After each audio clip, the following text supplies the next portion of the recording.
Kyle, man, there's a lot to take in. I wasn't expecting this on a week of the wild card games, but all of a sudden, Tua, and it would be dope to go somewhere else, and Mike McDaniel being part of the general manager process. We'll get into Tua first of all. I'm really curious with Tua. Obviously wants to go somewhere else, and I would understand that. He got benched, didn't play the last 3 games. Can he find a starting job? Is he still – would somebody take him as a starter in this league somewhere else? Yeah, I think with the timeline that's probably going to necessitate unless they release him. Like, if the Dolphins have any aspirations of trading Tua and eating a bunch of the salary to facilitate that and get it done, like you're probably looking after the draft and into the summertime, which makes it harder.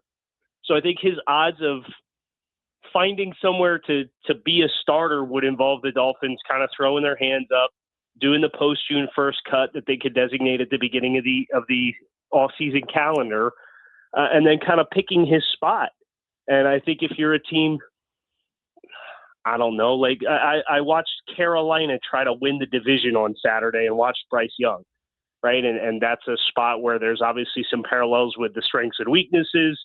The Carolina's in a weird spot where they got to figure out if they're going to pay Bryce Young. I think that's probably the most likely kind of avenue for Tua. I don't think I would have a hard time seeing him go somewhere and be the bona fide starter right off the jump. Yeah. No, I'm with you. Like all this talk about fresh start and NFL Network talking about him, going somewhere else and starting. I go, I don't think that's a slam dunk after what I saw this year. But anyway, hey, the other part, Mike McDaniel, the way everything's been handled, some of the fan base is not overly excited about. It looks like if you're involved in the general manager search of any kind, that tells me you're going to be back as a head coach. How are you reading into the whole thing with Mike McDaniel coming back? Yeah, I certainly think the way that Mike suggested he was involved certainly gives at least initially kind of gave that indication. But then what does it mean to be involved? Because they asked him later in the press conference, are you providing names and recommendations? And the answer was no. And we heard plenty of reporting on the week prior on who's sitting in on the meetings, and Troy Aikman's being brought in as a consultant, and Dan Marino's in the room, and Stephen Ross is leading the search, but his son-in-law, Danny Silman's involved, and Brandon Shore and Tom Garfinkel. Like, nobody once mentioned Mike McDaniel sitting in on the meetings. And then Mike said, like, it's not my decision to make, nor would it be. So what does it mean to be involved?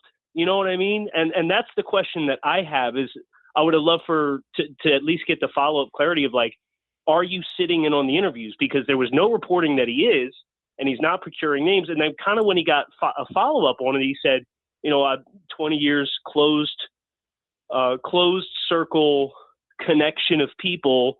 I'll be a resource for those people who are making the decisions. Like, I don't know what that means. Well, I think everybody hears the soundbite and that's their first instinct. But like, I don't really have a lot of clarity on exactly what he means when he says that. I don't see him sitting in on those meetings. I just don't see that happening. I don't either, Joe. But I will say, when they ask him about the 49er guys, and they got 3 of them coming in, or 3 they'd like to interview, he knows a thing or two about those guys and what they do well and what he might like in his relationship. That may be brought up. Did you think that's strange that they've asked for permission from 3 front office people for the 49ers, including the assistant general manager? Yeah, I think that that to me gives me more of a nudge on what their frame of mind is, more so than what he said about being involved in the process. Yeah. The fact that there's 3, and maybe it's just as much about, talking to people within that organization that had roots with Mike and getting their ideas on how their team pivoted. And, because the 49ers, when Kyle Shanahan first got there and they made their first Super Bowl run, stylistically and schematic-wise and personnel-wise, it's a very different group now than what it was when Kyle Shanahan first got that job and they first had their round of success. So I'm trying not to make any assumptions, but I do look at 3 49er representatives out of the first 6 formal announced interviews that to me moves the needle more for the perception of what it does or doesn't mean for Mike McDaniel than what Mike said about being involved in the process. I think you're like me, though, and would admit, especially what they've done this year at the back end of their roster, holding them together to win all these games. That would be a team that I'd definitely be looking at as one of my teams. Like, what are they doing so well? We got to have a piece of that. Would you agree?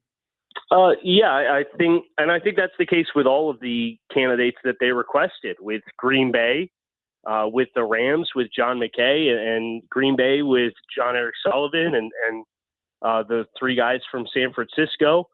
So I think you're invoking the names, Alec Hallaby being the sixth name that's involved there, and obviously Philadelphia's track record speaks for itself. I think you're invoking names from the right programs, and it really just comes back to, okay, what kind of criteria for the role relative to the other people within the executive branch of the football operation? Like, how are you divvying up responsibilities, and who's the best fit for that? Yeah. Plus, how do you guys get off in the interviews? Hey, so let me ask you, the big thing is, and I know you saw this, Ian Rappaport's information he gave out yesterday about the team is not a very talented team. I agree that the roster needs to definitely, we need more really good players. There's no question about it. What about the Quinn Ewers stuff, potentially to come back and be a starting quarterback? I didn't see enough. How do you read into Quinn Ewers? Yeah, I think you kind of, whoever's in the room, you say, hey, guys, there's no promises. Everybody's going to go out. Whoever performs the best and earns the opportunity to play is the guy who's going to play. And I didn't see enough from Quinn Ewers to say, oh, okay, maybe we'll take another guy on day 3 and call it a day. I just don't think they had that kind of – yeah. I don't think the sample size was big enough. And he played better than – if you told me he was going to get multiple starts in August, he played better than I thought he would have if you would have told me that back then. So if you do get the continuity and you get another year in the system and you get an off season of prep and it's an open competition and that should get the best out of everybody and he wins the job, great. But I certainly, especially if I'm Mike McDaniel and there's been lots of speculation about my job, and I've had 2 years of losing seasons now, and I'm back in 2026, I can't put all my eggs in that basket of Quinn Ewers to say, yeah, I'm gonna stave off the calls for my job in facing potentially a third consecutive losing season, and Quinn Ewers is unquestionably going to be the guy that does it, and you make that decision in March or April. We're picking 11th. We need all those draft picks because this team's going to be full of first, second, and third-year players of draft picks, almost every one. As we saw at the end of the year, every draft pick when Quinn Ewers started playing, everybody was playing in that draft class. So I want to ask you, going forward, how do we find a quarterback? I mean, that thing's got to be upgraded, no question about it. So how do you go about it? Let's just say that the top 2 guys are gone from Oregon and Indiana. What's out there? What do you do? Because you're looking to upgrade that position on potential at least. Yeah, I think you need to look at probably some pro scouting, whether that's via trade or free agency. And I think you have to be able to read the room a little bit if you're picking 11th and the declarations for players is going to be here in the next week or so. And you're kind of going to know, right? Like, are we going to be at all in the strike zone of either the top 2 guys? And if the answer there is no, then I don't think any other name you could hitch your wagon to as a draft pick would be an unquestioned starter. So I think they probably need to be prepared on all fronts here, whether that's trading for a backup who's had some starting experience or signing somebody that's a reclamation project that was a high draft pick. And the same idea is what it looked like with Zach Wilson, even though that turned out to not be a very fruitful investment for the team this year, or taking a swing on a high upside guy who's had a couple of years in the experience in the league, like a Malik Willis out of Green Bay. Like, I think you have to be prepared to go any avenue. But I would expect first round rookie draft pick is probably not going to be on the table based on the supply of those quarterbacks and where you're picking. Well, let me throw one. If one of those 49ers get the job, I'm thinking they try to get Mac Jones. What do you think? Would that surprise you to try to figure out how to get him to maybe come in and because they won games with him out in San Francisco. They're in the playoffs because of Mac Jones. It would not surprise me in the least bit. And that's a guy who, was kind of it was rumored they had their eyes on him in 21 when he was in the draft, but they went a different direction, and now they finally get their hands on him. You've seen what it looks like when the system's good. You saw what in New England, what it looks like when the system's bad. He's got 1 year left on his contract. I think he's owed about $4 million in cash in 2026. So, it's one of those that's a perfect alignment of if Mike's back and you want to take the swing on somebody for minimal long-term opportunity cost. He's on a 1 year deal. It's low cash. You got to worry about cash in the quarterback room because you're paying Tua all this money, presumably or definitely to not be here. That's the right kind of name to invoke. The question is, what's the trade compensation? Because San Francisco was smart and signed him to a 2 year deal. So let's get into the roster here just a little bit. It's early, but this one, I was going to call you about this. Austin Jackson. He's missed 20 games the last 2 years. He didn't play in the last game. I think he was sick with the flu. But what do you do with him? He's missed a lot of games. When he plays, obviously, we are better. But he is, part of this is durability and being able to play. What's your take on our right tackle? And he's got a year left on his contract.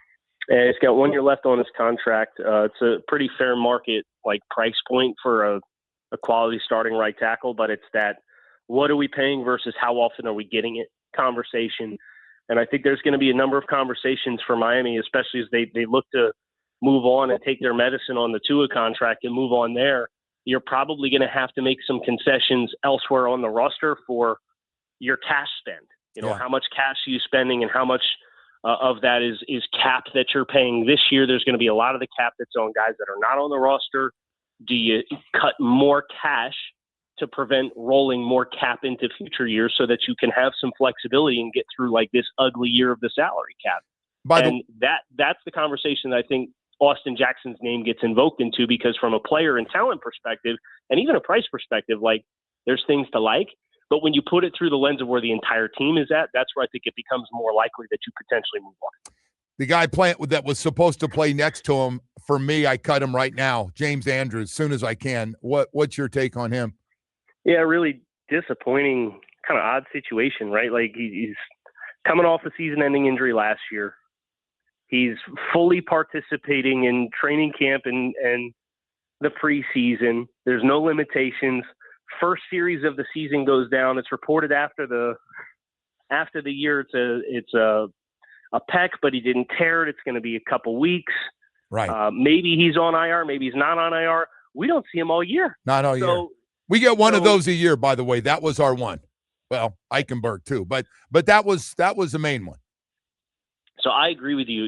For now, what has been 2 season-ending injuries. He's really generally played 4 games the last 2 years. He's owed just short of $8 million in cash this year upcoming. Yeah. No thanks. I'll go find somebody else. And if you go end up being healthy for someone else next year, then that'll be, great for you to get back on the field. But, for the cost and what the Dolphins got out of it and what the whole situation turned into, which felt kind of odd, I'm with you 100% on that one. All right. Listen, I got to get rolling here, but I got one more for you. Outside of this quarterback position, which, as Mike has said, and we all know is the most important position, is find a franchise quarterback, which we've been looking for 25 years and haven't found. But let's go to the other one. After that, what's the most important position on this team as you look at potentially going into next year? What would it be at that 11th pick? You don't have to give me a name, just a position to draft. Yeah, I think you really have to look at both corners and edge pass rushers. I know, Bradley Chubb's under contract and Chop Robinson was a first-round pick in 2024, but Chop had a really disappointing season, and Bradley Chubb kind of goes in the same bucket as Austin Jackson, right? What's the if money and salary cap and the needs of the many relative to the needs of the few is not in the conversation? Bradley Chubb's a phenomenal locker room guy. He's a phenomenal leader. He's a guy I'd love to have in my locker room, but he's got a $31 million cap charge next year. Oh, he's got $20-something million in cash that he's owed. Now, he reworked that whole deal last year to stay on the team. Would he do that again? And is that enough for you to feel comfortable with it? If the answer is yes, then great. Maybe edge is a little bit less of a need. You don't have anybody signed long-term at corner other than Jason Marshall. I think those are 2 spots defensively that you really need some long-term needle-moving starting caliber players, because I don't think you have a lot of them that don't cost you an arm and a leg right now when you consider Bradley Chubb. Kyle, thank you, man. I really appreciate it. We could go on all day, so I have to call you tonight. Thank you. Give me a call. Thanks, Joe. All right, Kyle Crabbs, host of Locked On Fins podcast.